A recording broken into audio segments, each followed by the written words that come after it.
Bonjour et bienvenue à Vie de foi. Aujourd'hui, on va conclure notre belle série Riche en potentiel. On va parler aujourd'hui d'un sujet très intéressant, la puissance de votre foi. En fait, votre foi peut vraiment faire des grandes choses dans votre vie, tout comme le doute peut vous limiter.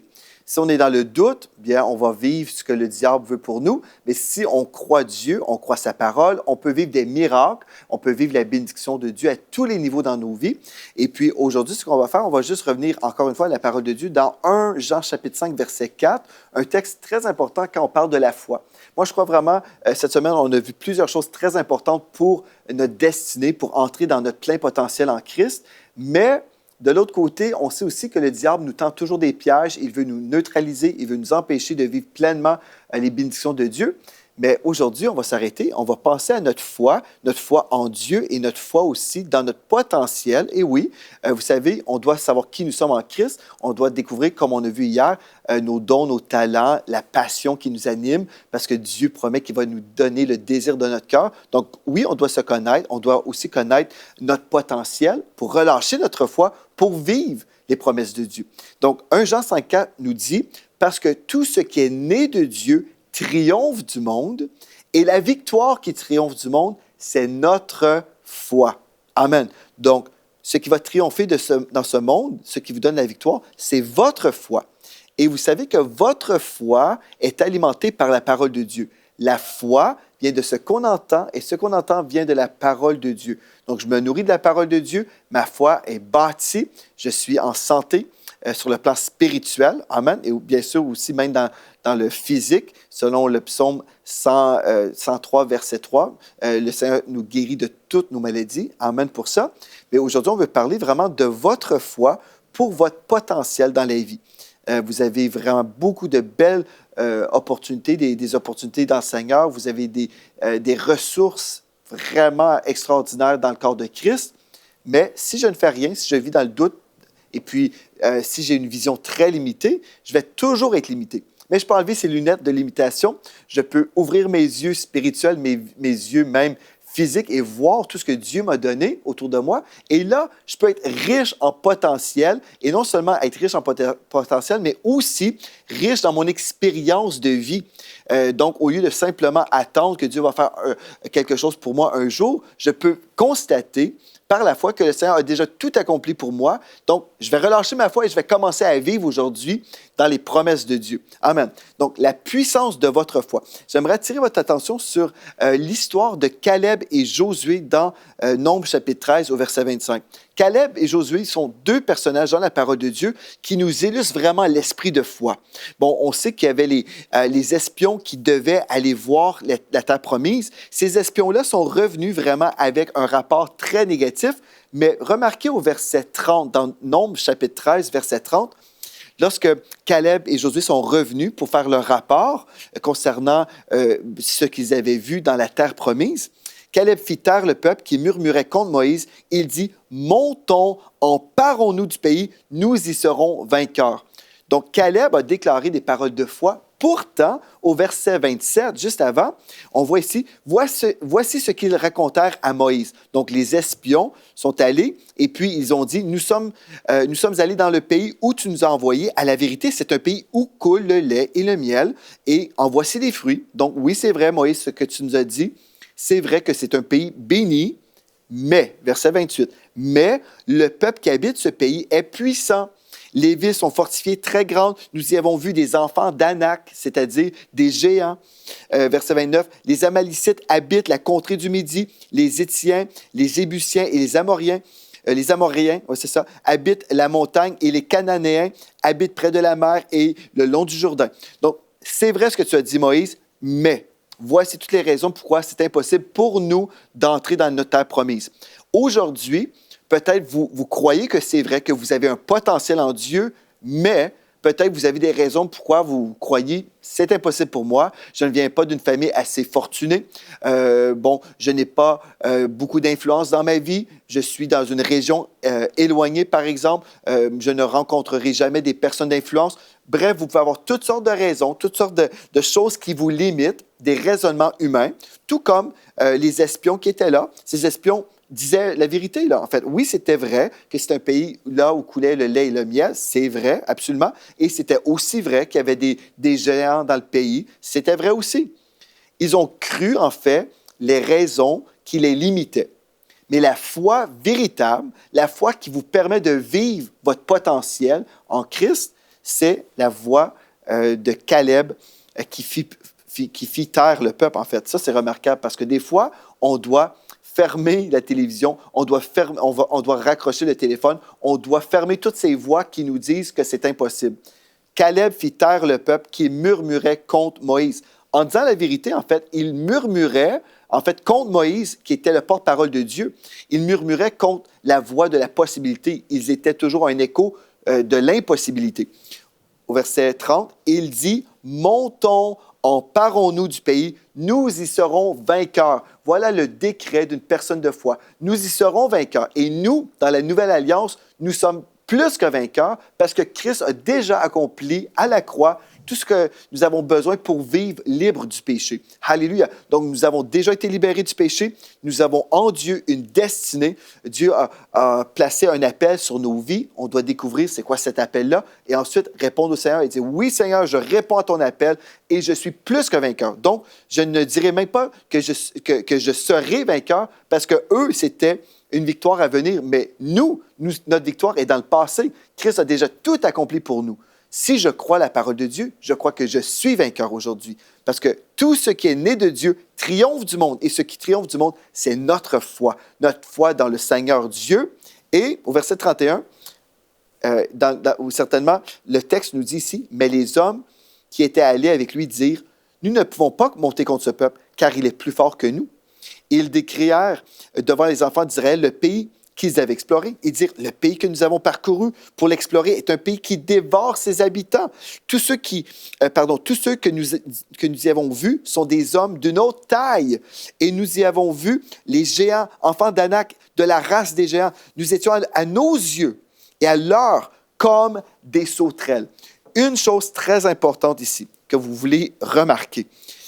Ces hommes de défaite, ces hommes défaitistes disaient, nous étions à nos yeux et à leur et au leur comme des sauterelles. Ils se voyaient comme des petites sauterelles et ils s'imaginaient aussi que les ennemis, les géants, les voyaient comme des sauterelles.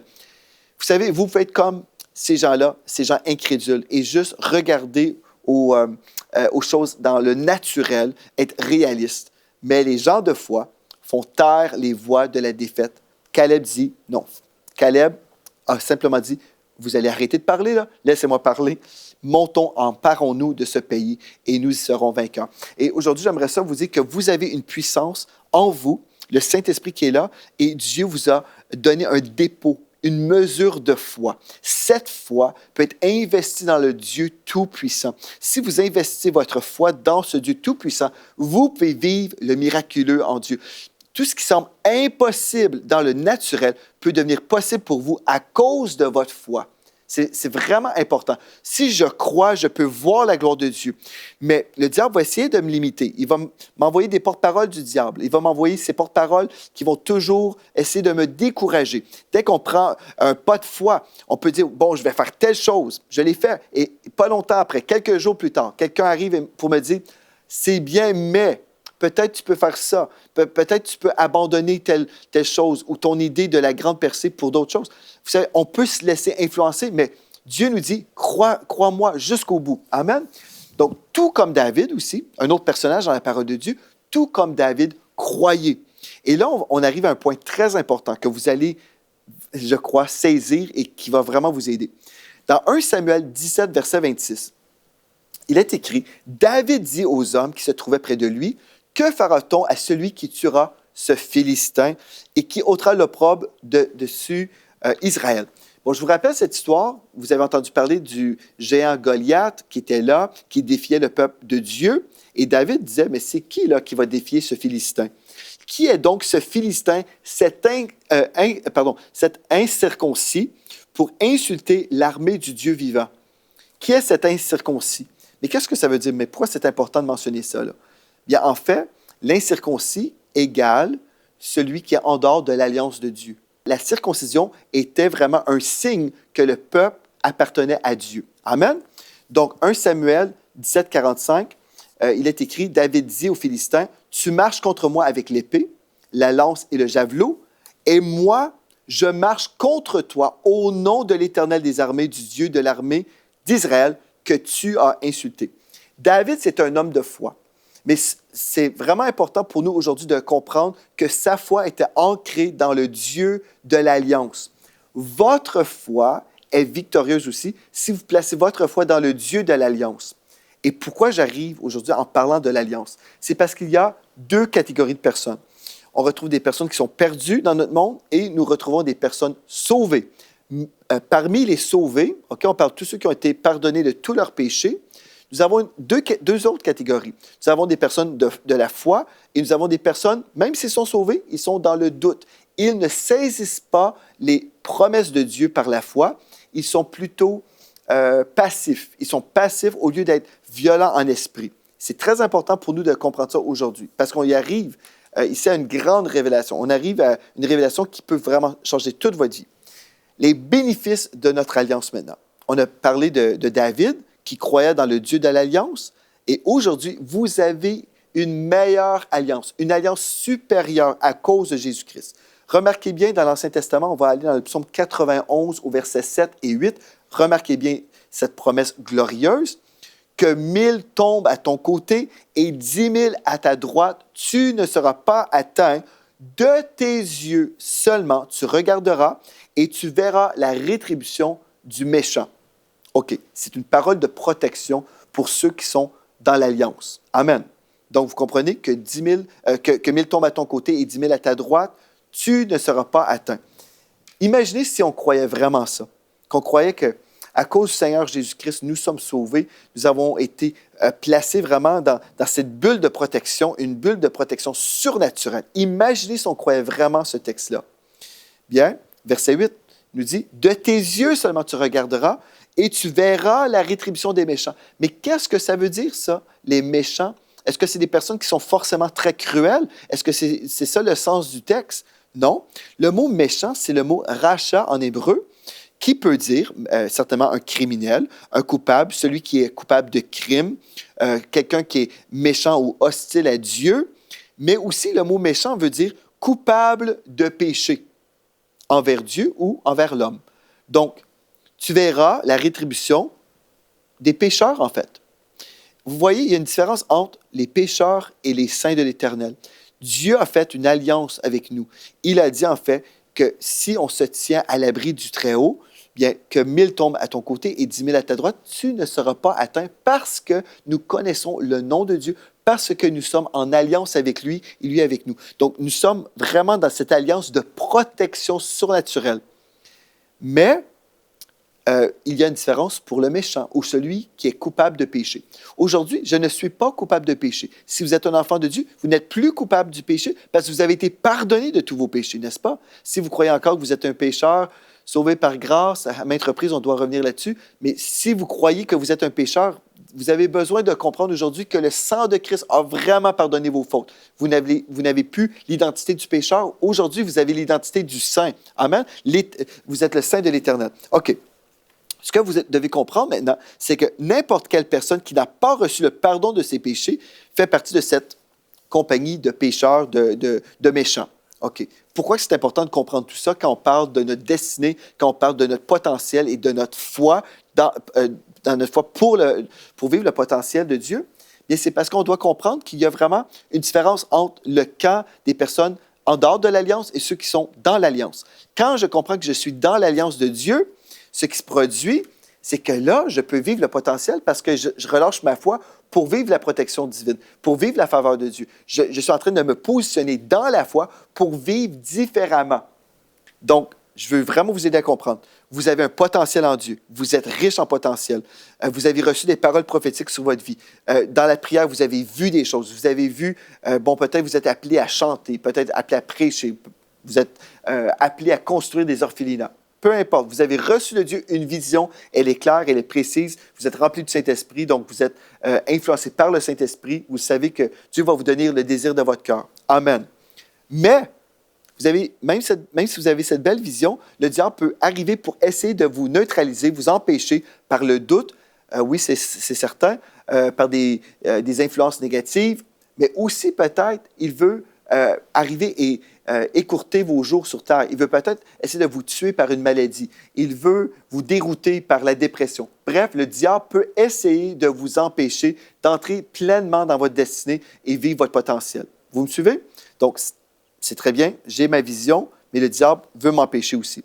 Donc, moi, ce que je dois comprendre, c'est, puisque j'ai une foi, la foi qui peut déplacer les montagnes, je dois comprendre que je sers un grand Dieu qui est tout-puissant. Je place ma foi en lui, mais je place aussi ma foi dans le fait que je fais partie d'un groupe, un groupe spécial, si on veut. Je fais partie de ce cortège de victoire en Christ. Je fais partie de ceux qui bénéficient d'une alliance supérieure. Amen.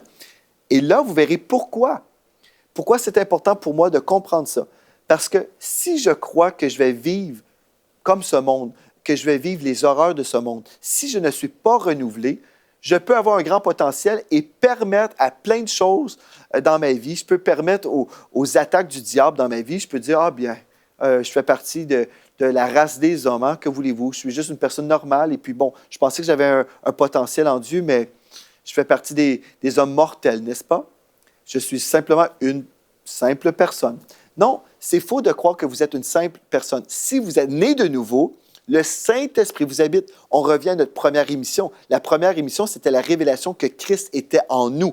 Donc, si j'ai la révélation que Christ est en moi, c'est faux de dire que je suis une simple personne. Non, je ne veux pas nier le fait que Christ m'habite. Non, tel il est, tel je suis. Amen. Donc, le Saint-Esprit m'habite. Gloire à Dieu, je suis puissant parce que je suis un participant de la nature divine. Amen. Donc, là, je me vois différemment et je comprends aussi que j'ai un droit, j'ai des privilèges que le monde n'a pas, que les méchants n'ont pas, que ceux qui sont pécheurs n'ont pas. Remarquez bien avec moi un texte que je vais vous lire qui va vous aider à comprendre. Dans Luc chapitre 13, au verset 1, dans la version sommaire, remarquez bien ceci. À cette époque, survinrent quelques personnes qui informèrent Jésus que Pilate avait fait tuer des Galiléens pendant qu'ils offraient leur sacrifice. Jésus leur dit, « Pensez-vous que ces Galiléens ont subi un sort si cruel parce qu'ils étaient de plus grands pécheurs que tous leurs compatriotes? Non, je vous le dis. Mais vous, si vous ne changez pas, vous périrez tous, vous aussi. » Donc, ce texte-là m'aide à comprendre que ces hommes de Galilée sont décédés, oui, avant leur temps sûrement, mais Jésus disait ici, ce n'est pas parce que ces gens sont pires que d'autres, non. Mais Jésus a mis l'accent ici sur l'importance de se repentir. Il disait, mais vous devez vous repentir, sinon vous mourrez aussi. Au verset 4, rappelez-vous ces 18 personnes qui ont été tuées quand la tour de Siloé s'est effondrée sur elles. Croyez-vous qu'elles étaient plus coupables que tous les autres habitants de Jérusalem? Non, je vous le dis. Mais vous aussi, si vous ne changez pas, vous périrez tous. Encore une fois, Jésus explique une chose. 18 personnes, c'est 18 meurent dans une tour qui vient de s'effondrer. Est-ce qu'ils sont plus coupables, eux, que tous les autres pécheurs? Non. En fait, Jésus, ici, ce qu'il est en train d'enseigner, ce n'est pas que toutes sortes d'horreurs peuvent nous tomber sur la tête. Ce n'est pas ça. J'ai entendu des prédications, frères et sœurs, des hommes de Dieu prendre ce texte-là pour dire, ah, des choses arrivent qu'on ne peut pas expliquer. Ben oui, des fois, une tour peut nous tomber sur la tête, on peut mourir dans des histoires d'horreur, et puis bon, voilà, on ne comprend pas, mais j'ai entendu des prédications absolument spéciales, on va dire comme ça. Ce texte-là, en fait, nous illustre une chose, une vérité, là. Il y a une différence entre ceux qui sont en dehors de l'Alliance et ceux qui sont dans l'Alliance. Et Jésus dit ici, croyez-vous que ces gens-là sont plus coupables que les autres? La réalité, c'est que quand nous sommes pécheurs, nous sommes pécheurs. Il n'y a aucune alliance de protection pour les pécheurs. Donc, des fois, on peut entendre des histoires terribles. On dit, ah, mais pourquoi telle personne a vécu telle chose? Est-ce que la personne était plus méchante qu'une autre personne? Est-ce qu'elle méritait un tel châtiment? Est-ce que c'est... Non, des fois, des choses terribles arrivent aux personnes qui semblent être de bonnes personnes. Mais au final, si elles ne sont pas nées de nouveau, si elles ne sont pas sauvées, si elles n'exercent pas leur foi dans une protection surnaturelle, elles vivent des horreurs comme tout le monde. Mais pour nous, les enfants de Dieu, il y a une différence. Amen. Ce texte-là ne nous parle pas des enfants de Dieu, parce que si on mélange les choses, frères et sœurs, des fois, on prend des textes comme ça et on oublie que le psaume 91 nous fait des promesses de protection. Donc, on veut faire la part des choses. Le psaume 91 s'adresse à ceux qui demeurent sous l'abri du Très-Haut. Amen. Je dis, il est l'Éternel mon refuge, en qui je trouve mon refuge. Là, ici, en qui je place toute ma confiance. Ces deux textes-là, ces deux histoires-là que le Seigneur Jésus raconte ici, nous illustrent juste un fait qu'en dehors de l'Alliance, il n'y a pas de protection pour nous. Donc, la repentance nous permet d'entrer dans l'Alliance de Dieu. Donc, il disait, non, il n'y a pas de différence là. Mais je vous dis, repentez-vous, repentez-vous. Si vous ne changez pas, vous périrez tous, que ce soit dans la tour de Siloé ou dans d'autres choses. Les gens sans Dieu périssent tous. Mais ce qui est merveilleux, si on fait de Jésus-Christ le Seigneur de notre vie, on devient une nouvelle créature, le Saint-Esprit vient nous habiter et on ne mourra jamais. La mort est terminée. Certes, le corps peut mourir, mais notre esprit ne mourra jamais parce que nous sommes entrés dans le Zoé de Dieu, dans la vie de Dieu. On va vivre éternellement. C'est ça qui est merveilleux. Même si quelqu'un meurt, il ne mourra jamais. Même si son corps meurt, son esprit ne mourra jamais. Il va passer l'éternité dans la présence de Dieu. Et nous sommes même plus vivants au ciel qu'on peut vivre aujourd'hui parce que la vraie vie, c'est être dans la présence de Dieu constamment. Donc, la repentance nous permet d'entrer dans l'alliance avec Dieu. Concernant l'alliance, écoutez bien ceci. Ma surprise en tant que pasteur, quand nous avons démarré notre Église, il y a plusieurs années, lorsqu'on a fondé l'Église, j'avais cette notion, en fait, je croyais que tous voudraient découvrir les lois spirituelles de Dieu pour ensuite les appliquer et vivre selon les promesses de Dieu. Mais j'ai eu vraiment une surprise. J'ai en fait discerné que plusieurs préféraient, en fait, le combo Église évangélique plus le péché. J'ai découvert ça. Pour moi, je me disais, quand on a démarré l'Église, je me suis dit, waouh, moi, je veux découvrir les principes de Dieu, je veux découvrir les lois de Dieu parce que je veux les expérimenter dans ma vie. Mais j'ai découvert qu'il y avait plusieurs personnes qui venaient à l'Église, qui voulaient juste réchauffer un banc, et pour eux, c'était juste une habitude, c'était juste une pratique religieuse. Ils ne s'intéressaient pas à découvrir les lois spirituelles pour les appliquer. Non, pour eux, c'est on va à l'Église parce que c'est comme ça. Et là, ces mêmes personnes avaient la religion évangélique, ils vivaient dans le péché. Quelle surprise pour moi en tant que nouveau pasteur. Donc, au lieu de progresser et enseigner les lois spirituelles révolutionnaires qui nous permettent vraiment de vivre le meilleur de Dieu, nous avons trop souvent été garés à une seule place, ayant besoin de prêcher des messages de repentance, dénonçant constamment le péché. Et j'aimerais vous dire, quelle perte de temps pour un enfant de Dieu sérieux de devoir entendre constamment des messages sur la repentance. Vous allez être choqué en vous disant ça, mais quelle perte de temps. Quelle perte de temps d'entendre constamment des messages sur la repentance. Vous allez dire, mais Pasteur Joël, c'est bon de prêcher la repentance? Absolument. C'est bon et c'est nécessaire de prêcher sur la repentance quand les gens vivent dans le péché. Mais quelle tristesse que les gens vivent dans le péché. Moi, je me dis, si on aime Dieu, on voit qu'il y a vraiment un grand potentiel pour nous dans le service de Dieu, dans notre vie, dans notre destinée. On a un grand potentiel. Moi, ce que je veux apprendre, c'est les lois spirituelles de Dieu pour les appliquer, pour avancer, pour aller de gloire en gloire, pour vivre la gloire de Dieu, pour vivre le réveil. Mais si on doit toujours revenir et dire aux gens, arrêtez de commettre des péchés, arrêtez de semer dans la mort, arrêtez, vous allez récolter la mort. Vous voyez, pour moi, c'est quelle perte de temps. Mais c'est essentiel, c'est nécessaire de le faire parce que plusieurs vivent une religion évangélique au lieu de vivre vraiment leur foi chrétienne. J'aimerais ça vous encourager, frères et sœurs. Vous êtes riches en potentiel, mais si on doit vous prêcher contre le péché chaque dimanche matin, quelle tristesse! On fait vraiment du tapis roulant. On n'avance pas du tout. On reste là, on entend, et puis là, finalement, on se repent. Mais si on décide, non seulement je me suis repenti, mais là, je veux avancer. Je ne vais pas simplement toujours demander au Seigneur, pardon, mais oui, pardon, Seigneur, maintenant j'avance. Maintenant, je progresse avec toi. Et là, je vais pouvoir croire comme David. Ah, ce Philistin, ce Goliath qui est là devant moi. Mon Dieu me donne la victoire parce que je suis un croyant de l'alliance. J'ai une alliance avec Dieu et cette alliance me promet la victoire parce que tout ce qui est né de Dieu triomphe du monde et ce qui triomphe du monde, c'est notre foi. Alléluia. Vous pouvez être une personne de l'alliance. Vous pouvez être une personne riche en potentiel et qui vit littéralement ce potentiel. Que ce potentiel se manifeste dans votre vie. Vraiment, toute cette série, on a vu plusieurs choses cette semaine. On a vu que le diable voulait nous voler de notre potentiel. Mais aujourd'hui, je crois tous les jours de cette semaine, on a pu s'arrêter et vraiment se remettre en question et voir, OK, est-ce que je me laisse influencer par le diable? Est-ce que je lui laisse me voler mon rêve même? On a vu ça hier. Si vous avez appris des choses, bien, je dis gloire à Dieu. Entrez maintenant dans votre destinée. Vous êtes riche en potentiel. Vous êtes tellement riche. Vous pouvez prier, chercher la face de Dieu. Vos yeux spirituels peuvent s'illuminer. Vous pouvez commencer à voir ce que Dieu en réserve pour vous. Vous pouvez marcher dans l'obéissance, vous rappelant toujours que vous êtes dans une formation comme je le suis. Nous sommes tous en chemin vers quelque chose. Amen. Nous avons un plein potentiel. Et si mon potentiel, c'est maintenant, c'est ce que je vis, quelle tristesse. Non, moi, je vais continuer à progresser. Je suis béni de ce que j'ai. Je vais être reconnaissant pour ce que j'ai aujourd'hui, mais je vais croire encore pour plus. Croyez encore pour plus, frères et sœurs. Continuez à relâcher votre foi. Continuez à croire que l'impossible est possible pour vous. Si les gens vous rappellent toujours de votre réalité et de ce que vous avez en ce moment et vous disent, ben, tu vois, tu n'as pas grand-chose, est-ce que c'est vraiment réaliste de croire telle ou telle chose? Rappelez-leur l'histoire de Jésus avec les 2 poissons et les 5 pains. Est-ce que c'était réaliste de s'imaginer que Jésus pouvait nourrir 5 000 hommes ou même 15 000 hommes? Parce que si on considère les maris, les épouses et les enfants, juste un enfant par famille, on est rendu à 15 000 personnes.